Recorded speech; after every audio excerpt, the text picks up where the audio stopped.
Hey everyone, and welcome back to the channel. My name's Lance from Epics'N'Stuffs, and in this video we're going to be looking at the new wash and cure station, the Mercury 3 Plus from Elegoo. Just so you know, I purchased this product with my own money, but I just wanted to get on record that we own a lot of Elegoo stuff. We've invested in their Kickstarters, and in the past we've purchased between 10 and 15 of their printers, and we like them so much that we use them day to day with their resins in our business. There's been a couple of hiccups in the past with their customer services, but no deal breakers as of yet. I'm yet to open the machine and test it, so my tone might change before the end of the video. So with my biases on the table, let's talk about curing models. So we print a lot of stuff, and I'm fortunate enough to be able to design and print my own models across a range of machines. If you're watching this, you already know that. And you probably already know that investing in a wash and cure station is good, especially if you're somebody who prints regularly.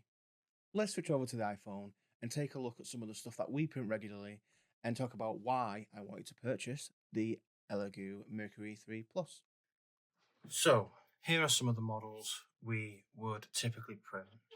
And this is typically the size of a regular miniature that you'd use on tabletop.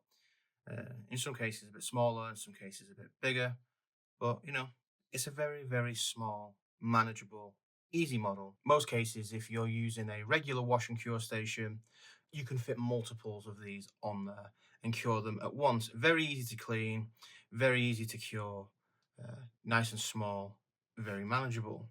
You then move up to the next step, something just a little bit bigger. If you're interested in any of these models, these are for our upcoming Kickstarter campaign, FireQuest 2. I'll link that in the description below and you can go and follow it for when that goes live. Yep, this model's a bit bigger. Again, can still fit on a normal cure station, can still fit in the wash tub that's included on those. Easy, pretty manageable. This one's quite an awkward shape because it's quite wide, but can fit in vertically. We have at our disposal, we have machines like the Saturn 3 Ultra and the large format machine, the Elegoo Jupiter. This is a slightly bigger model, pretty large, if we're just comparing that now side by side. That's your typical mini. This is a single piece print, big chunky model. And in some cases, ones like this, this one in particular can fit on your standard size wash and cure station. It'd have to go in the vat by itself to wash and stand by itself pretty much on the cure station. This is getting there, but still doable. And then we start getting into awkward shape miniatures. But this rock creature here from our campaign, it's very bulky. And if it wasn't hollow, it would be hugely heavy. This is starting to get a bit overwhelming. The weight of it might be sometimes putting a bit too much pressure on the mechanism that is used to rotate as it cures. Plus, its shape will not fit properly in the wash basket. In the past, I've typically had to wash these by hand in a large vat of isopropyl. Very easy to clean, but not as neat or as easy as some of these small miniatures. Plus, you can only do one at a time, right? And every time one of these is being washed and cured, that's time that 10 other miniatures are still just sat there being uncured. And if you're running a business and you've got quite a lot of throughput, that can be an issue sometimes. Anyway, moving on. Another big model, quite wide, pretty tall, single piece, suffers from the same thing. Its shape is so awkward, this will just not fit. I'm not even sure yet whether or not this will fit in this Mercury 3 Plus. I think this should be fine. And this is one of the models we're going to use to test it. So this is one of the models we sell quite regularly, and it requires me to hand wash this every single time. If this wash and cure station provides or dissipates the need to utilize the method I'm currently using, then to me that would be a game changer. And then finally, we do actually print models bigger than this as well, but I wanted to highlight this one because it's it's a scaled up version of this guy. And like I said before, that one is very awkward because it's so wide. So I'm hoping something like this can either be mounted in a way that fits on the cure station and can actually go inside the vat. This was printed on a Saturn 3 Ultra. Hopefully this can do the trick. Those are the types of models we print quite regularly and sell quite regularly, and they range all the way from the smallest thing to large single piece and sometimes multi-part models as well. Let's take the iPhone again. We'll go into our print room. I'll show you the current setup, and then I will put the 3 Plus out, and we'll contrast and compare. Just before we jet off to the print room, you might have the question of like, well, how did you cure those large models in the first place? You say you washed them in the vat, but then how did you get them cured through? One or two ways. We either A, try and leave it out in the sun, which in the UK is a bit of a gamble because we barely get any sun, it seems. And the way we typically do it is with a bucket like this, which has a very reflective surface, and inside we've lined it very, this is seen a lot of action, but we line it with LEDs, UV curing LEDs, and then we typically get a bucket like this, a clear bucket. We actually get these from Costco. They're filled with marshmallows. Mwah, love them. Anywho, once they're done, we clean them out so they don't smell of marshmallows anymore. And we put some water, soapy water in here. We clean it in there just before curing. And then we put that inside the bucket and cure it that way. And that has worked really well in the past. However, it means you're lugging a big bucket like this, or you've got to have something like this on hand. And we have quite a few of these tubs. Not because I gorge on these marshmallows, but, because we need a couple of them anyway. That's my excuse. Okay, so now you know what we do currently with the large models to wash and cure them. Let's go and have a look at what we currently have for our smaller models, and then we'll get this thing unboxed, put on the shelf, and see whether or not it actually does what I want it to do. So these are our current wash and cure stations, and these have served us well for around about what's going on 3 or 4 years now. These are the Anycubic wash and cure ones, I believe. We use both of them to wash and then both to cure. We tend to do orders in bulk. Let's take the lid off this, and you can see how big the basket inside one of these is. And then, these can do a handful of miniatures in one pass, and then we usually put them in a cleaner tub and wash them in there as well, and we replace that about once a month. Let's put the lid back on these things. So yeah, these have been great, and for models of that size, perfect. I mean, that's still quite a large model for all intents and purposes, but loads of models fit in that for now. We wash them and we let them dry down here, and then we cure them in there. But if I bring into the picture this guy from earlier, you can see stood on top of there. He does not fit in there, and he will definitely not fit in the basket of the wash station. So that is why I wanted the Mercury 3 Plus, with the hope of not having to rely on a massive vat of IPA. That's a large tub. I think I got it off Amazon, and it has a gasket inside, so it's all sealed and stuff in there. It's basically a bigger version of these without the basket, and that holds, it can hold like 20 litres, I think. But we put about 7 or 8 litres of IPA in there, and then I do the cleaning dance with these bigger models. And we'll open the window, we'll open the door.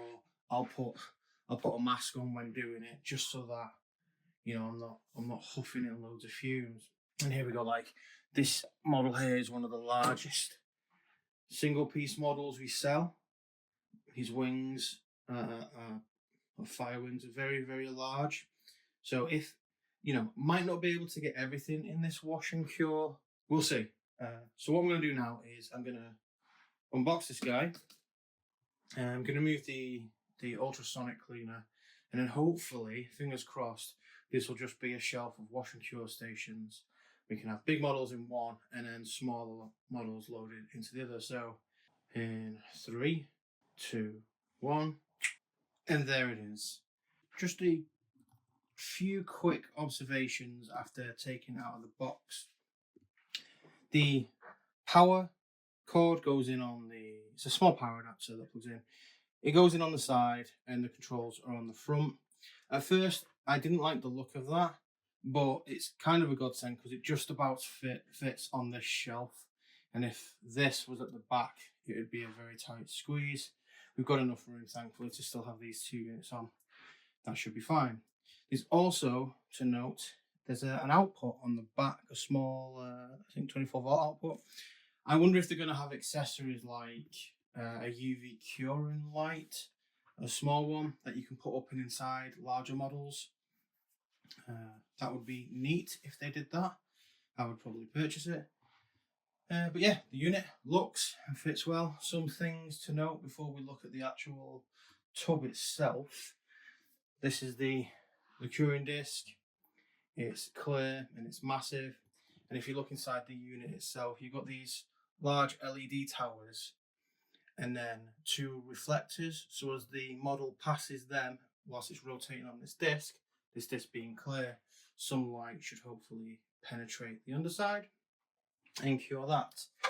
You also get some tools and some spare bits. But that's the unit itself. Now let's take a look at the tub. So that's the new tub, and as you can see, it's quite a chunk larger than the old ones from the original Anacubic wash and cures. Nice thing is these tubs you just slot, and there's like almost like a keyed area for them to sit in. This has the same, but because of its angled shape, it magnetizes in, which I thought was really, really neat. I do like how the lid has this extra space in it. If you look at the lid there, that's flat. This one allows for additional headroom if needed for a model to sit in, which is cool. Let's take that off. We'll have a quick look inside. Hopefully the lighting's good enough. But the basket in this, made out of plastic and not metal, which is a shame, I guess. But the basket's huge, and it's worth noting, where are they? It comes with these 2 adapters. So 2 like this, and then you clip them in here. And what you can do, if you've got some of Elegoo's printers, and I'm sure these work on other printers as well, but some from the later ranges, you can put those adapters in, and then you can take the build plate directly out from the printer, put it in here upside down, make sure the model's submerged, and clean it that way. I don't do that. That was an option as well.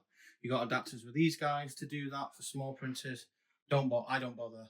I take everything off the print bed so that the printers can get on printing again, and they're stored in a box. This room has no UV light in it anyway. It's completely darkened out. And we just we wash and cure stuff from those boxes as opposed to using the print beds themselves. But yeah, that's massive. So let's have a look. Can it take this model? And I'm sure it will. There we go. Oh yeah. That will be fully submerged in that. So that is a massive win. Huge win. Huge win. So if it can fit in that vat, it should hopefully be able to cure. It should definitely cure. Now, let's have a look at this larger model. So I doubt this will. But, to be fair, I could hopefully put, if half of this is submerged in there, and then I can just turn it around, saves me having to do it by hand. Let's have a look.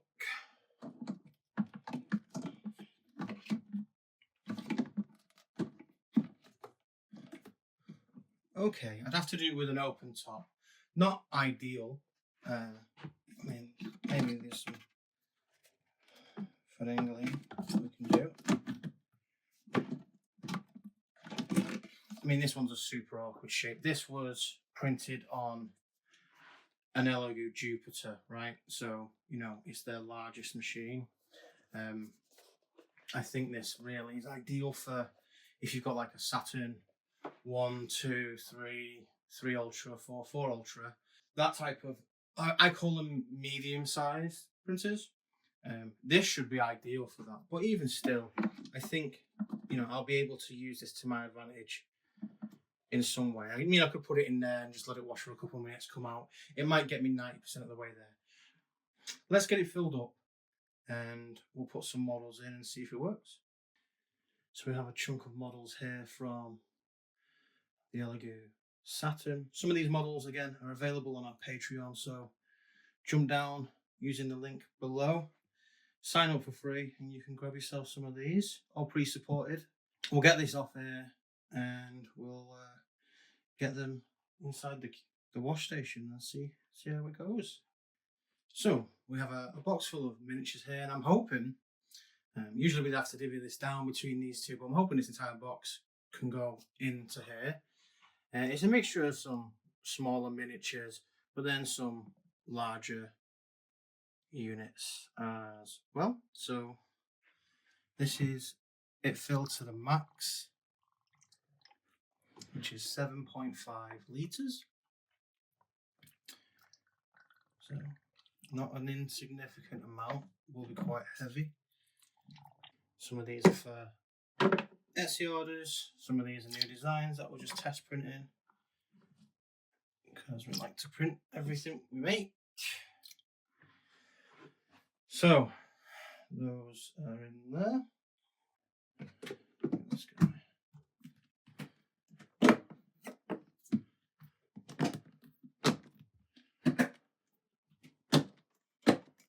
Cool.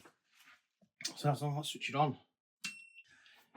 So I've not read the instructions. I mean, let's be honest, these devices are pretty primitive, so what could go wrong? I imagine this point here is wash, this is cure, timer, play and stop. So we want to wash it. Goes up in 30-second increments. There's a few in there, so I'm going to leave this on for a chunk of time. I'll say 15 minutes. Ooh.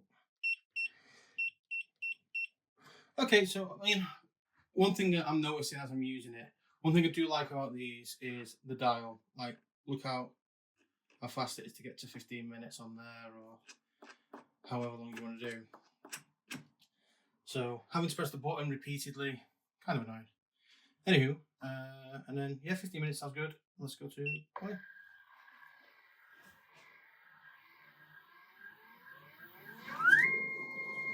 Wow.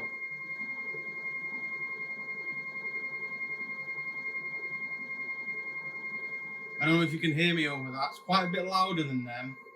They're quite loud as well anyway. But, you know, I guess it's expected for a machine of this size. Anyway, moving on. I'll come back to this when it's done. So it has just finished spinning. It spins one way and then stops and spins the opposite direction. These do the same thing. It just helps get models cleaned more efficiently. So in fact, let's first move this out of the way and then get this open. Let's pull the model out, shall we?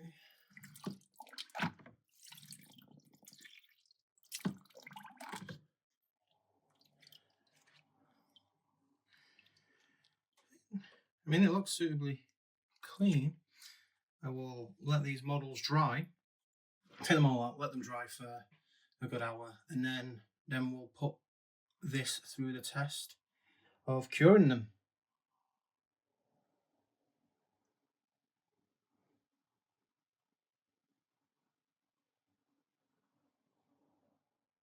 A bit of an unscripted bit, but I think whilst we're waiting for those models to dry and before I go and take all the supports off and cure them, I want to talk a bit about customer service.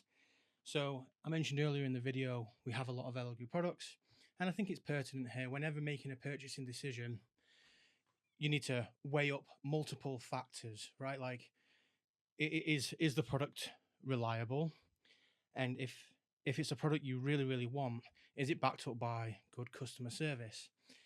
In the past, I've purchased my Elegoo products from Amazon, which have great returns policies. I'm a Prime member. I have spent tens of thousands of pounds with them. So, you know, if I need a refund or I need an exchange through Amazon, it's pretty much done, no questions asked, which has been great. I've ordered stuff through Elegoo Direct, and in the past, I mean, I've only experienced one other issue with stuff that I've ordered from them direct. It was an Elegoo Mars III. The screen died within the 3 months that consumable is warranted for, and they sent me out a new one, and I replaced it. Oh, in fact, the same did happen as well on an older Elegoo Mars as well. So they and that was direct from Elegoo themselves. More recently, though, I purchased two Elegoo Mars 4 Ultras. It would have been around about January, I think, last year. Oh, this year, sorry. Being, depending on when this video comes out, this is just after Christmas 2024. So I purchased them in January 2024. And about a month ago, I said it in my last vlog, if I remember right, they started exhibiting an issue, which was they would print, and then after a while, they would just stop and then turn back on. Now, perusing the forums to see whether or not there was a cure for this, a lot of people point towards the power board or switch being the issue. I got in contact with Elegoo directly themselves. I bought these two models from 3D Jake, but I went straight to Elegoo because my rapport is with them. They went through a lot of testing, and they, during this time with these two machines acting up, I bought another Mars 4 Ultra to make sure I had a bit of redundancy. And they wanted me to swap parts from one to another, and I just, it's not that I can't do that, I just didn't want to do that, because if I get the new machine and I take parts from that and put them in old machines to try and diagnose a problem, well, I risk breaking the new machine and messing that up and then not having the redundancy. That's the entire reason I bought it. So ultimately, they couldn't pinpoint it.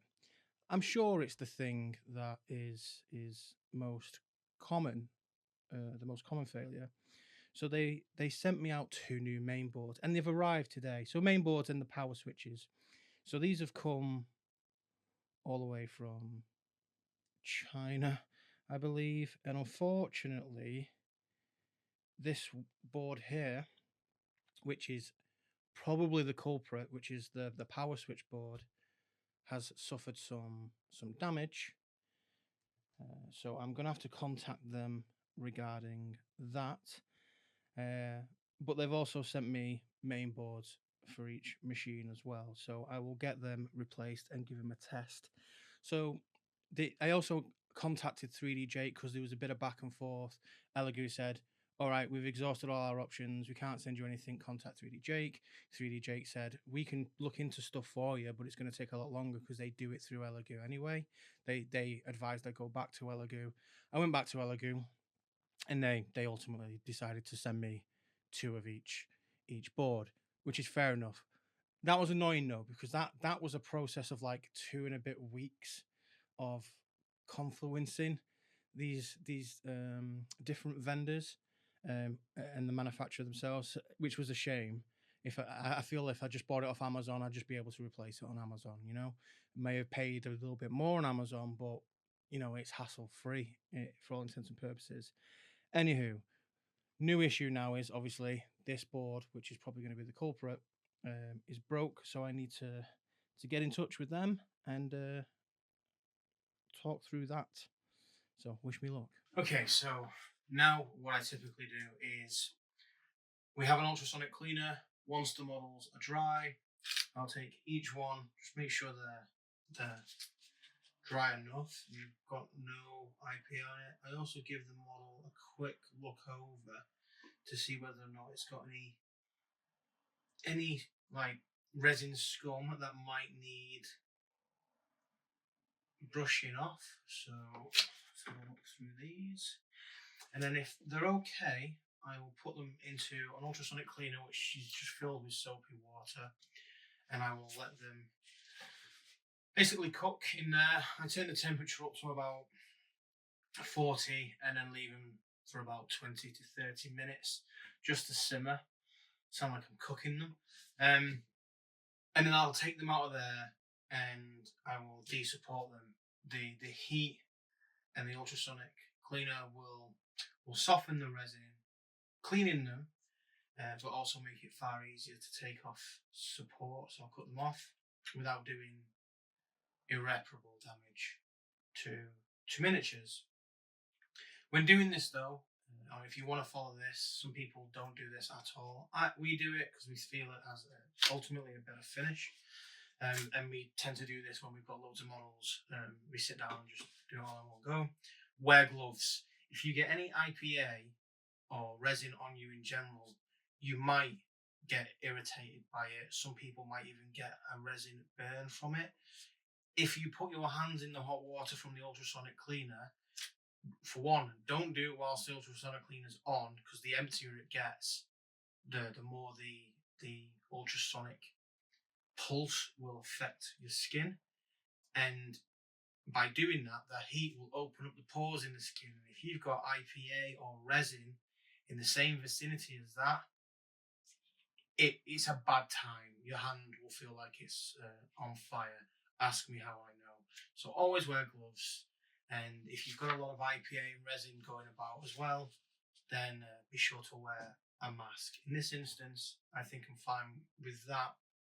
I might do a tiny bit of cleaning on a couple of models, but for the most part, these look okay. So I'm going to get them done in the resin, in the ultrasonic cleaner, de-support them, and then we'll check back with the curing machine once we're done. Let's see how they go.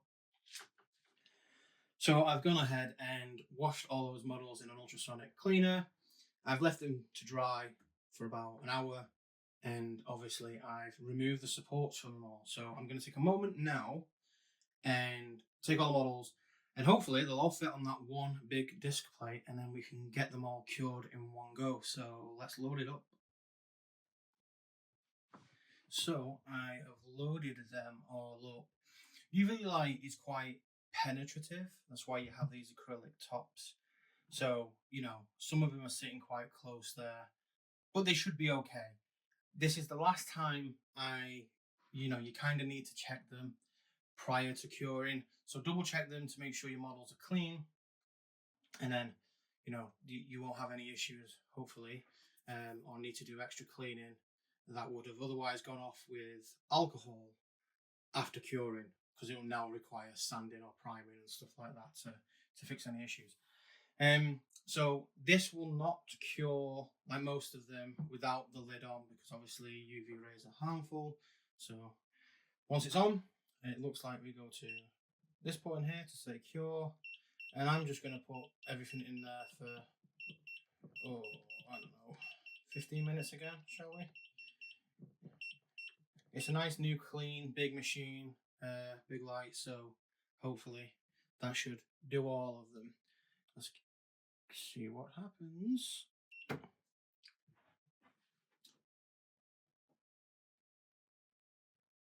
Okay, cool. And that's massive in there. Like, there's more room in there without the vat of IPA in there. So even if your model doesn't necessarily fit in the vat, if you clean it, there's more room now to cure it in here. It's quite bright in there actually, and it looks like that reflector's doing the trick as well. So I'll go away and we'll let that cure, and I'll come back and I'll double check the models in a bit, and I will get back to you in the office and at my desk and tell you how it went. So the Elegoo Mercury 3.0 Plus.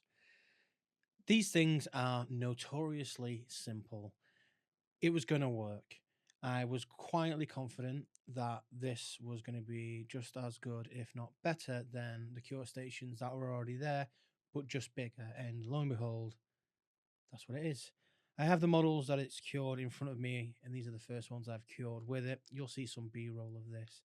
And looking at them, yeah, these are exactly the same type of output I would get from the Anacubic wash and cure station ones. And in all honesty, it's the same type of output I would get by doing it manually with the bucket, or the nail curers and stuff like that. But the great thing about it is its size. That's pretty much the difference between all these machines, or most of these machines. There is some that do, they wash, they dry, and then they cure, and it's all automated. Those ones very specialized and a lot more money. But these regular UV wash and cure stations, you know, it pretty much does what it says on the tin. It was well packaged, you know. I didn't read the instructions, but it was very intuitive. The only thing I would maybe call out is from a user experience point of view. The there's no dial on it, so you're having to press buttons to say like how much time you want. That's a bit frustrating because if you want to do it for like 20 minutes, if it's a really thick model and it's quite large and it's got loads of things that need curing or washing, then having to tap repeatedly to get to that time is a bit annoying. The dial is the better option in that sense. Um, for some people, the power the power input and output and the switch being on the side, you know, it is more convenient to turn on than the other units that I've got. I'll give it that. However, you know, that for some people that might be an issue when it comes to, you know, putting up against the wall space, whatever. In this instance, it worked to my benefit. The only other thing to watch out for is if you're putting it on a set of shelves, make sure there's enough clearance above it to actually get the lid off. Mine just about fits, and also the container itself that holds the IPA, that's heavy. So if you've got it high up, remember that you're filling it with 7.5 liters of IPA. It's got some weight to it, right? So just be careful there. Potentially a design thing that has some handles wouldn't go amiss, because trying to do it from the top or the lid is probably a bad idea. That's just a problem waiting to happen. But other than that, it's cured the models just exactly as they expected. It works. You know, the noise levels are the same as everything that currently exists. It's you know, it's simple, right? It was gonna be a good machine either way. So they are my initial impressions on the Elegoo Mercury 3 Plus. If anything special happens in the next 2 or 3 weeks with it, and it requires an update, I might pin it as the first comment or something like that. You can take this as a review if you want. It's up to yourself. But, you know, if it continues performing like this at that size and allows me to cure and wash the larger models that I make, then it's good stuff. And given the price, I got it directly from Elegoo themselves. I got it for the pre-order price, which for me was £110. That was really good. Similar size units from other manufacturers and Elegoo themselves, their previous unit, the Mercury 2, I think it's called the Mercury 2 Plus, are like 150 to £200. So good deal on the pre-order price. You know, it might go up after that. Just bear that in mind. But for £110, the price I got it for, you know, no qualms. I think it looks good as well. It's a nice looking unit. It looks better than the old ones. It's white, so you know it might get dirty over time. That's yet to be seen. But yeah, good machine. Anyway, that'll do it for this video. If you want to have a look and get yourselves some free models, go down to the description below, click on the Patreon, become a free member, costs you absolutely nothing. There's a big repository there. Grab yourself over 500 free models, right? 500 models, right? For free. If you decide that you want to try and sell your 3D prints from those models, then merchant tiers, stuff like that apply. And if you're feeling generous or those models have helped you out in any way, shape, or form, then any contribution is very much appreciated. If you got anything from this video, then give it a like. A subscribe to the channel goes a very long way, especially when I'm buying all the products and stuff like that myself. So, yeah. Thanks for watching. See you in the next one.